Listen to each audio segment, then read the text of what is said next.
Próxima situação, galera, que nós vamos revisar aqui é sobre força de atrito. Vamos considerar aqui, galera, um bloquinho em repouso. Eu vou inicialmente aplicar uma força nesse bloco que eu vou chamar de força solicitante. Se o bloco permanece em repouso, é porque a força resultante é zero. Então, no sentido contrário a essa tendência de deslizamento, vai surgir aí a força de atrito, tá certo? Bom, como o bloco está em repouso, o módulo da força de atrito vai ser igual ao módulo da força solicitante. Se eu aumentar essa força solicitante e o bloco continuar em repouso, a força de atrito vai aumentar também, porque eu estou mantendo o equilíbrio. Então percebam, pessoal, que enquanto o bloco estiver em repouso, a força de atrito sempre vai ter o mesmo módulo da força solicitante. Ou seja, eu não vou precisar de uma equação para a força de atrito. Ou seja, esse atrito aqui eu não vou usar Mivers anormal, tá certo? Esse atrito vai ser igual a essa força F aqui, tranquilo? Bom, mas vai chegar o momento, a gente sabe que essa força de atrito ela não é infinita, ela atinge um valor máximo.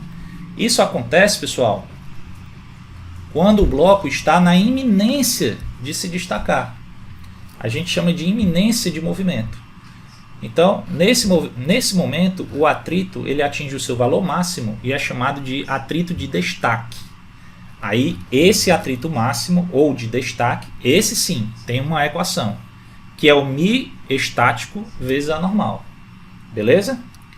Mas aí, galera, o que é que acontece se essa força solicitante ultrapassar esse atrito de destaque?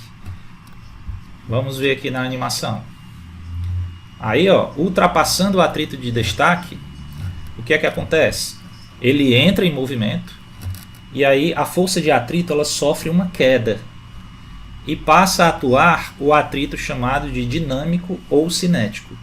Esse atrito durante o movimento ele vai ser constante, tá, pessoal? Por isso aqui o gráfico, ó, é uma retazinha horizontal. Então percebam, ó, enquanto o bloco estava parado, eu aumentava a força solicitante, aumentava o atrito.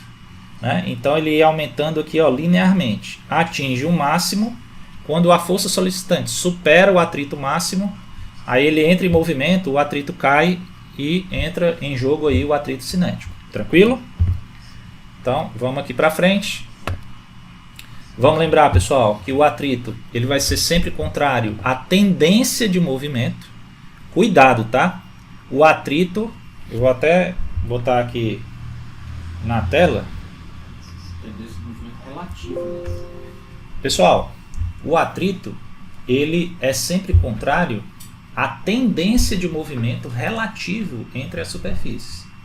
Então existe a possibilidade sim do atrito ser a favor do movimento. Quando, professor?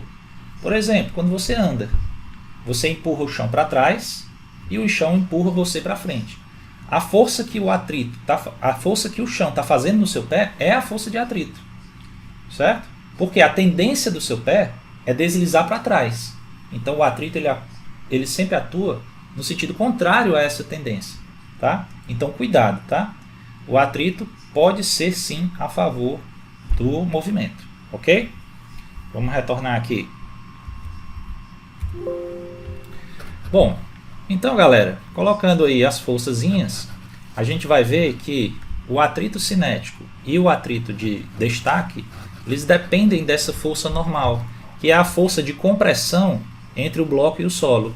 Obviamente, quanto maior a normal, maior a compressão entre o solo, né, e o bloco.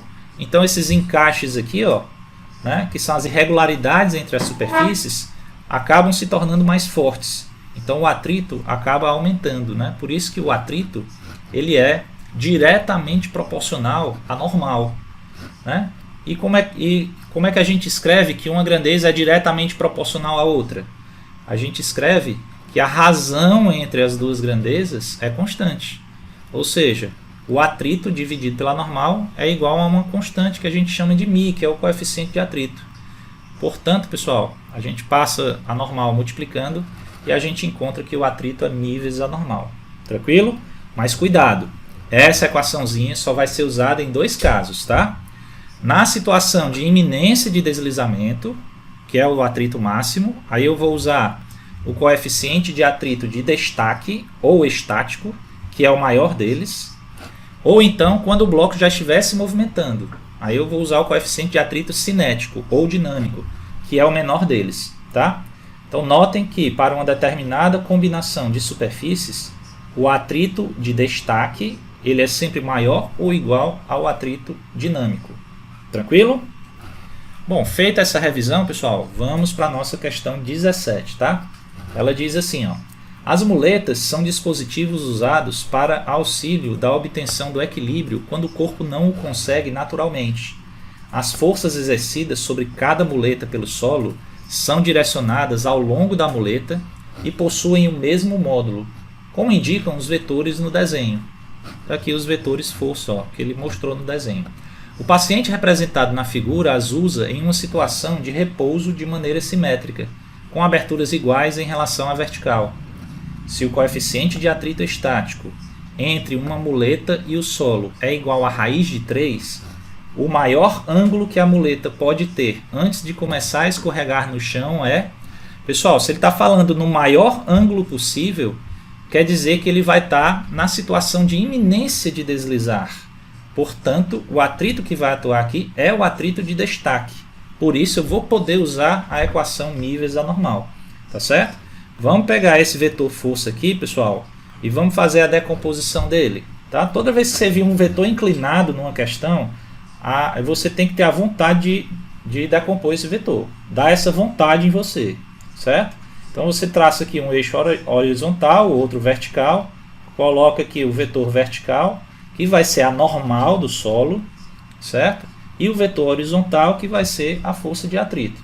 Notem que nessa muletazinha aqui, a tendência dele deslizar aqui é para nossa esquerda aqui, né? Então a força de atrito tem que estar para a direita, contrário a essa tendência. Coloca o ângulozinho θ e faz a decomposição. Ó, o vetor normal é o azul. Pessoal, essa normal aqui, ó, que é o vetor azul, é a projeção desse vetor vermelho na vertical. E você sabe, ó, que quando o ângulo está colado ao vetor, você usa cosseno. Então você vai pegar o F vezes o cosseno de θ. Já o vetor verdezinho aqui, ó, ele está separado do ângulo. Então você vai usar o seno. Então eu vou dizer, ó, que o verde, que é a força de atrito, vale F vezes o seno de θ. Tá? Aí, como o atrito aí é o de destaque, você vai usar Mivesa normal. Substitui aqui, ó, pega esse F seno, joga aqui. E pega a normal, ó, que é F cosseno, e joga aqui. Você vai poder cortar esse F com esse. Aí vai ficar seno θ igual a mi cosseno θ. E a gente vai encontrar, galera, que o coeficiente de atrito vai ser igual a tangente de θ. Né? Como o coeficiente que ele deu é raiz de 3, a tangente de θ vai ser raiz de 3, logo θ é 60 graus. Tranquilo? Então a gente marca aí a letra D de dado. Batam aí o printzinho, a gente ir para a próxima aí para a gente ganhar tempo, tá, galera?